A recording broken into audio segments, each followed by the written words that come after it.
So nearing the end now of this Webasto heater fitting project. I was going to do it myself. I spoke to Lancia Leisure just up the road there, and they said they'd do it for me, or they'd be happy to do it for me, and I agreed. I think it was probably September last year. Then they got really busy. It was supposed to be the quiet period, but they got an order for something like 20 camper van conversions. So poor old Crockett here was on hold while Jimmy was busy doing other things. I've been busy doing other things, and I've kind of missed the winter. So we're coming up to the finishing touches, and I've missed the winter.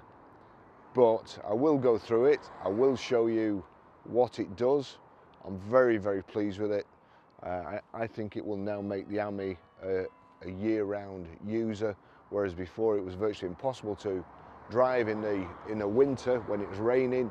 If you get wet, if it's raining outside, the car steams up. And I really think, I love the Ami to bits. I think it's a fantastic idea. Fantastic concept. I think everybody should have one. If you don't want to buy an EV just yet, if it's not 100% suitable for your purposes, which that kind of describes me. I can come to work in this all day long. I can nip into town, I can go shopping. It's perfect. But when I'm on business, when I'm doing anything, when I'm going away, I really don't want the hassle of having to think about charging. I just want to pull in at the nearest petrol station, fill up and be on my way. So with that in mind, the kind of design, what I wanted was pipes going through to the front to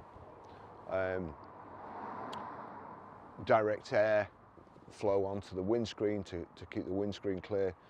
But Webasto was kind enough to send me this heater, and it really is, for the Ami, it's absolute overkill. We had it going the other day, and the heat that's pumped out of it, I think it will do the job without having pipes going straight to the front windscreen. There's a hole in the back in the bulkhead, and the air comes through, and honestly, it was roasting in there.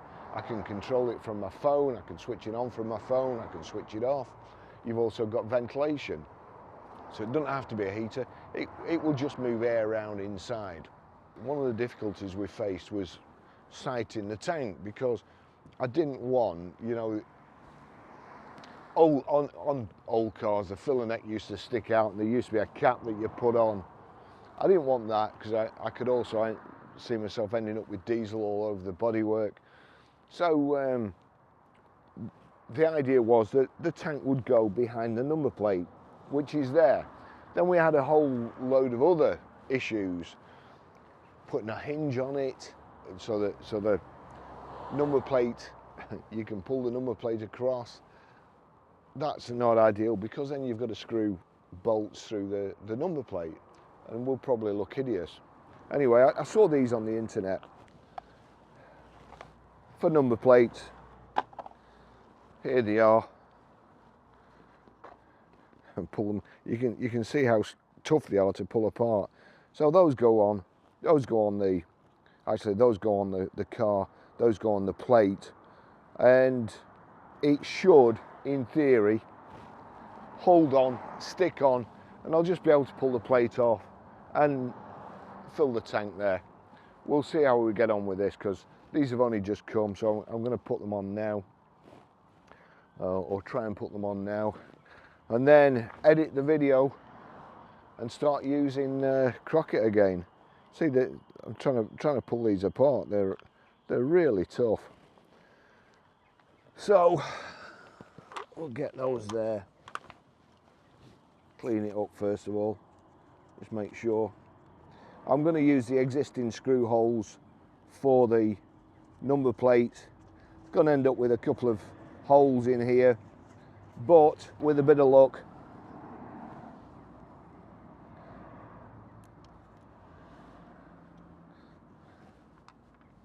we'll be able to get round it. So sticky on the back, And you can also screw into it. I'm going to use the screws just to make sure. That's one there. Oh.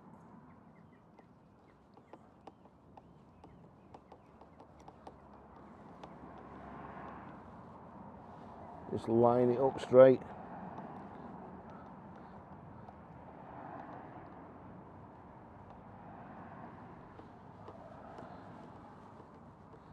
So that's that.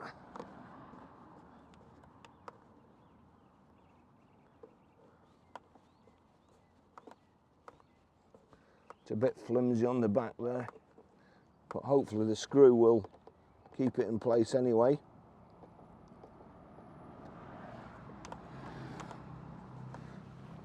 I'm not 100% happy with that, to be fair. I should have perhaps just done the hole through there first. I think that might have screwed the sticky stuff.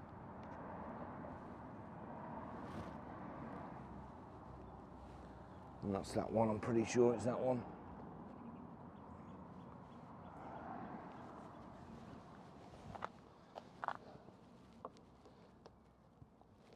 Oops.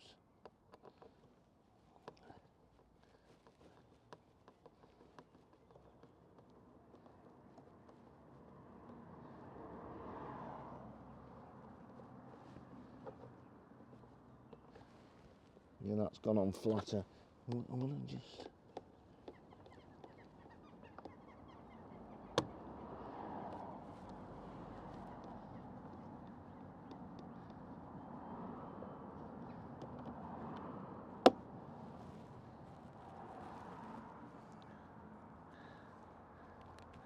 Yes. So I've made a mess there. So we'll get that off. That's turned it all round, so that's where I've gone wrong there. So poke a hole through it first. We'll try again.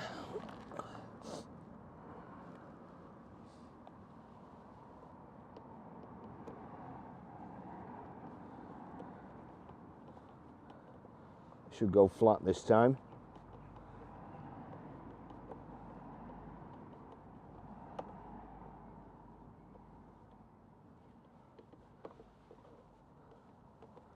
Yeah, so that's flat. That's stuck on. Then we've got the bits that go on the plate. We'll see how that goes. So I'll take the sticker off. I'll put it on, see if it goes on the right. So that goes on there like so. That goes on here. And this is where I always go wrong, because whenever I put plates on, somehow they seem to grab just when you don't want them to. So I'm going to rest it on there. Get it just about in the middle. And then press on.